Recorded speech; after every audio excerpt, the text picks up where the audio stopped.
What's up guys? This is Bo again. This is a third video in the series on the pipeline videos. So before we get into this video, which is talking about, I'm going to talk about what, if you're new to the pipeline and you're wondering what do you need and what do you need to spend money on, what do you need to not spend money on, and then also when you start making money, what do I recommend based off my experience and from what I've seen out here on what to do with the money you start making, because you're fixing to start making good money. But if you haven't seen the first two videos in the series, which the first one is what is pipeline, just the general question, I go over all that, and the second video is how much money will you be making on pipeline. So stop what you're doing right now, stop this video, and go watch the first two videos. You need to watch them in order because I'm not going to go over the same thing that I've already covered in the first two videos. That's why I'm breaking them down into a series. But if you've seen the first two videos, you're in the right place. Be sure to subscribe to the channel, like the video, and then hit the little bell next to the subscribe button, so that way you can keep up with my uploads, because I just randomly upload videos. We go live usually once or twice a day for a couple hours. We'll just hang out and listen to music, talk about work, talk about family, talk about the ups and downs of life. So be sure to hit that bell to keep up with the channel. And if you ask who am I, I'm a nobody, just a pipeliner. Hadn't been doing this a year, and I'm just giving you advice based on my experiences and some of the bad decisions I've made and some of the good decisions. And I'm telling you what I recommend to live the best life you can on pipeline and plan for your future. So if you're caught up and this is your third video, welcome. We're gonna go over, if you're new to pipeline, if you've got your first job, or if you're coming out for your first job and you hadn't even found one yet, what do you need to spend your money on right away? Let me turn off my, put on airplane mode because people are going to hop in here. Okay.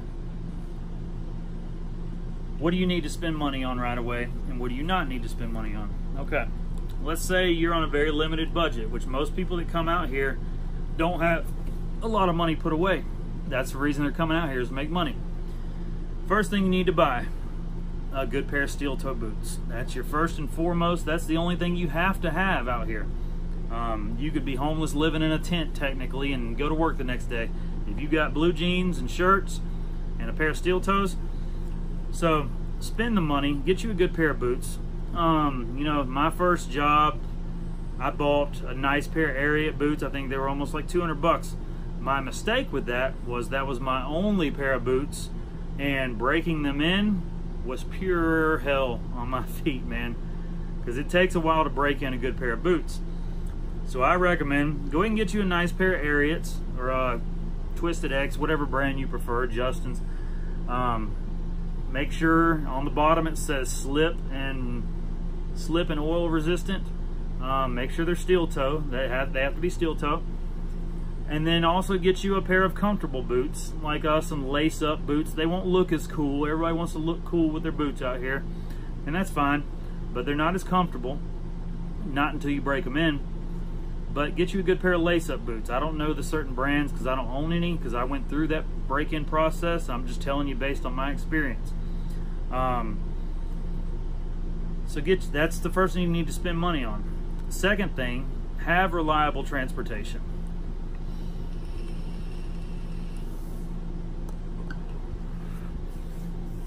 Don't come out here with some old raggedy truck or car. You can, but don't come out here with something that ain't gonna fire up in the morning at 5 a.m. when it's time to go to work.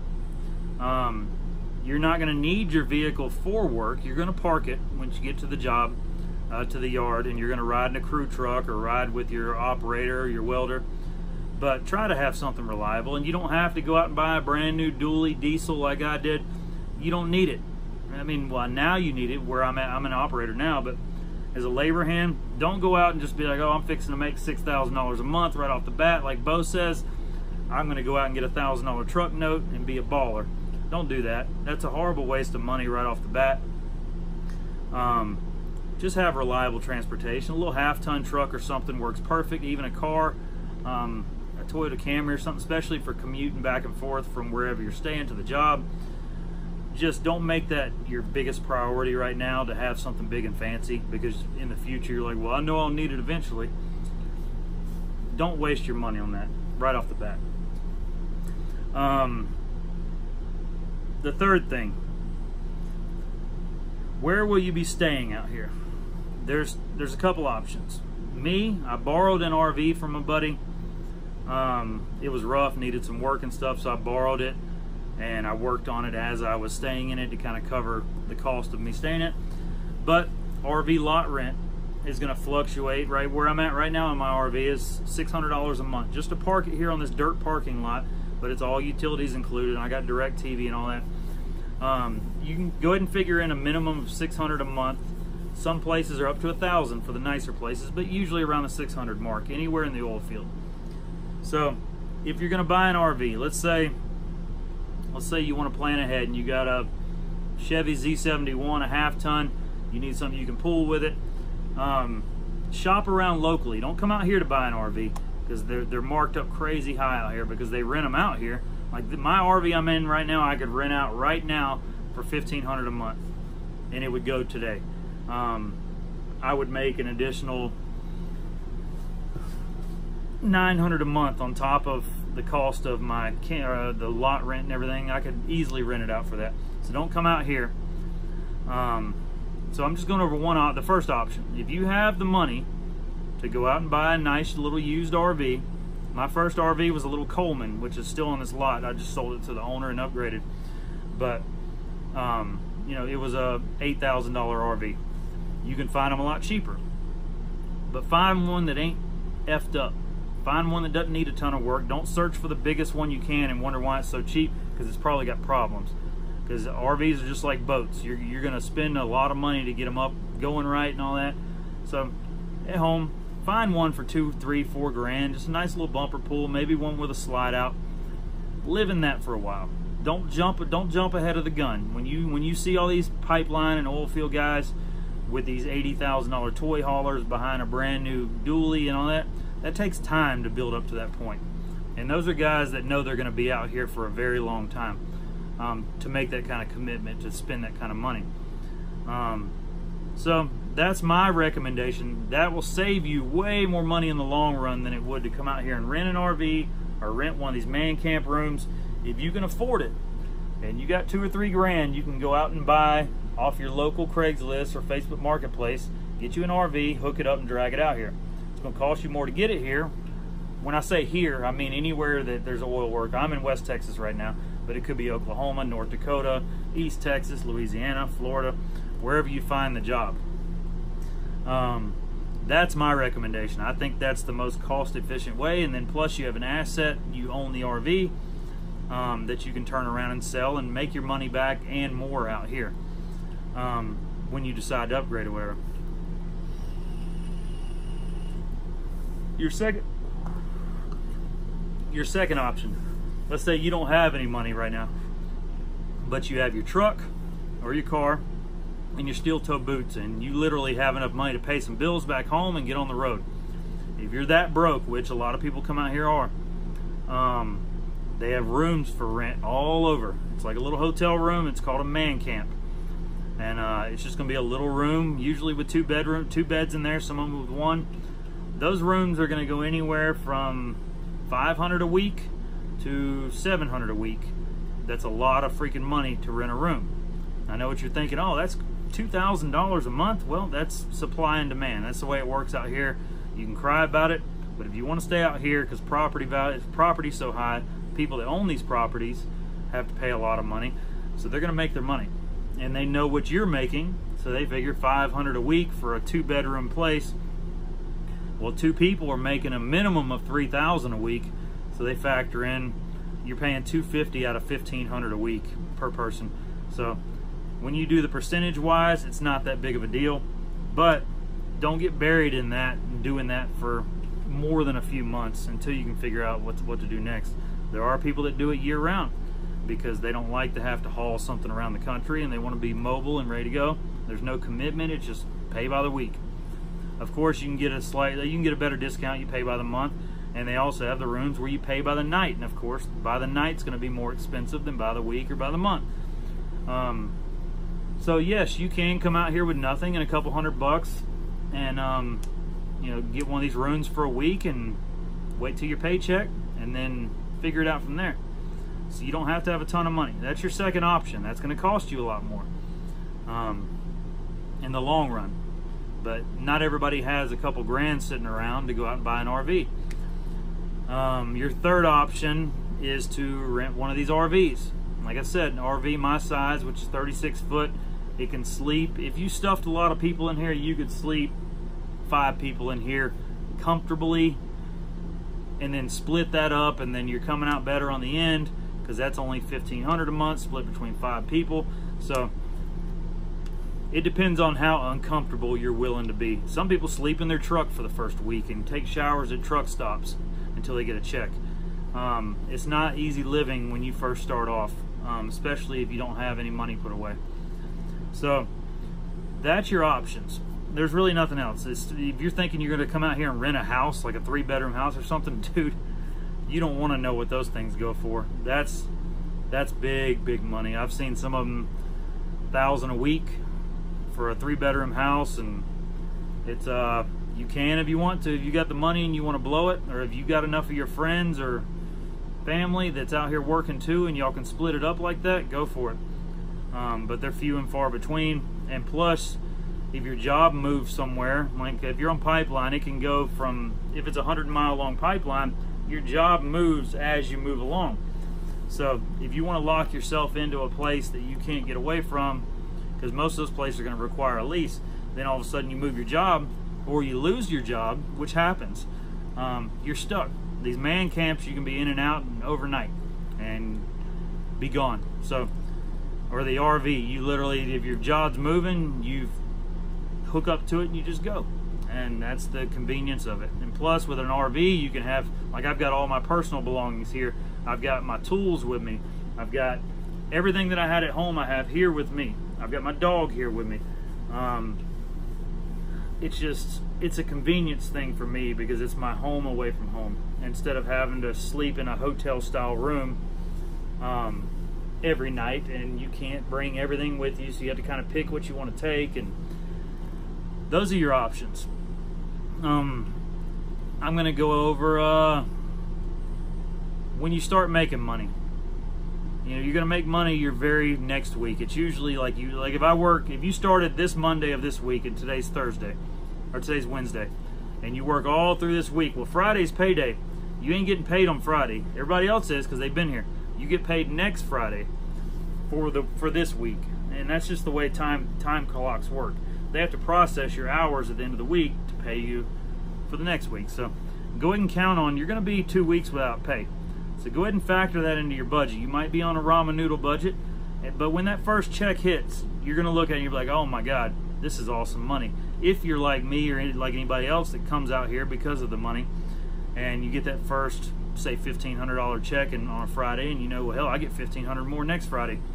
Don't go crazy with it, man. Don't go out and start buying go buying every Texas hat you can find, and Ariat jeans and all, and Twisted X boots, and go out and start going to bars and stuff. You can if you want to, and a lot of people do, but my recommendation is keep doing what you're doing. Maybe find somewhere a little nicer to stay, or you know, go out and buy one piece of FR clothing, which is fire resistant clothing. Go out and buy one piece every paycheck, because a good pair of FR jeans is in the $120 to $150 range. Some jobs require it. You have to have it. Like my last job on pipeline for a company, you had to have FR gear. I've only got like 2 or 3 things. I could have easily been buying one thing a week and had a whole closet full of stuff, but I didn't think about it. So that's my recommendation. That's the one thing you need to be buying consistently, because once you do get to that job that requires it, including like in the winter, if you got to have an FR coat, it's going to cost you a lot of money, and you might not get that job based on you don't have the right stuff. That's what I think you should spend at least once a week. Go ahead and stock up on groceries. Go to like I'm in Kermit, Texas, which is 45 miles away from Odessa. Odessa's a big city. I don't go grocery shopping in Kermit because everything here's marked up so high. I go to Walmart in Odessa, which is still higher than what you're used to back home. Go ahead and stock up every Sunday. Go grocery shopping every Sunday. Stock up for the week stuff, because you're going to need to make your own lunches. Because at lunch break out here on Pipeline is wherever you are working at, say 11:30. That's where you sit down and you eat right there. So whatever you have with you, you don't hop in your vehicle and go to McDonald's. That's not how it works out here. So go ahead and plan ahead for that. Plan on cooking out. Try not to eat out so much. There's nothing wrong with going out to eat 1 or 2 nights a week. You're making good money. You're out here away from home. You deserve to have a nice meal out there at Hooters or Twin Peaks or at somewhere like that, just to let off some steam, drink some beer. Go ahead and stock up on that. Also, what else do I recommend? If you do have an RV, keep your propane stocked up. Don't get in a bind to where you don't have any money one day and you need propane. Pay attention to stuff like that. Go ahead and have money set aside for your fuel for the week, for your truck or car. Plan your travel time, and then build you a little. Put a third of it in savings if you can afford to. Put $500 in your savings. That way, if something happens, you got an emergency fund. If all of a sudden you lose your job 2 months from now and you've been putting away $500 a week, well, you got $4,000 in the bank now in a savings account. While you're searching for your next job, you're good to go. Or if you have rain out for 3 or 4 days and you're not making any money, it's just good to have the emergency fund. My mistake was not having that. I was blowing and going. So I'm telling you all this based on where I messed up. Plus, if you finish a job that's only 3 months long and you want to take a break, go home and take your family on vacation, or just spend time at home with your family before you go to the next job, you can stay at home for 2 or 3 weeks instead of a weekend and having to immediately get back to work and keep paying bills. Try and put away a little bit of money. That's my recommendation. And like I said in the beginning of the video, don't go blowing money, because when you get out here, you're going to see everybody running around these big fancy trucks, and you're going to want one. And you're going to be like, okay, well, I can go to the Ford dealership on Saturday after work, and more than likely, they're going to let me sign those papers on that $80,000 F-350 that I want. Oh, and the payment would only be 1/5 of what I make each month. That's up to you. I don't recommend it because I'm stuck in that position right now, and it's a big regret to me. So keep living the same life you were living at home financially. Take advantage that you're making more money now, and put some away. Put some away. You don't have to live off rice and beans. You can live a decent life without blowing out all your money. But that's my recommendation. Take it or leave it. I'm just telling you based on my experience. Anyway, I appreciate y'all watching. Be sure to hit the like button, subscribe, and hit the little bell next to it, because we make new videos all the time. We go live all the time. My next videos, this is the third one in the series. First one's what is Pipeline. Second one's how much money can you expect to make. Third one, which you're watching right now, is if you're new to Pipeline, what do you need to spend money on, what to do when you start making money. The fourth video, which is coming up, is going to be about the entry-level positions. It'll be about the labor hand, and then the video after that will be about a welder's helper, and I'll go down the list of what those jobs are. But be sure you watch the videos in order, because I won't be answering questions. If somebody hops in on video number 4 and they didn't watch the first ones and they're asking questions I've already been over, I'm doing this to try and help people get out here and make money, because I know it's confusing when you go online and search and watch 100 different videos and go to different websites, and you're like, man, people just say so much different stuff, and I'm trying to teach you from the perspective of somebody that's been through it, just the common guy. I'm nobody. I'm just telling you from a common man standpoint. So y'all be sure to follow my channel, man. It's gonna be this is a continuing channel. We go over everything, like I said: work, family, love life, ups and downs, stresses. We cry on video, we drink on video. I go over it all. Sometimes I go a little overboard, but this is going to be one of the realest channels you've ever followed, I promise you. But stay tuned for the next video, and I'll get it uploaded as soon as I can make it. And appreciate y'all following. Thanks, guys. One more thing, guys. Be sure to check in the description of the video. I tag Oilfield Job Shop. It's a guy that reached out to me. He has a good website going, good social media presence. For those of you looking to get into the pipeline business, be sure to go check out the Facebook page and check out the link of their website. And that's one of my supporters, and I've checked out his page. Seems like they got a good thing going. So y'all go check it out. Be sure to like and subscribe. Like I said, thank you.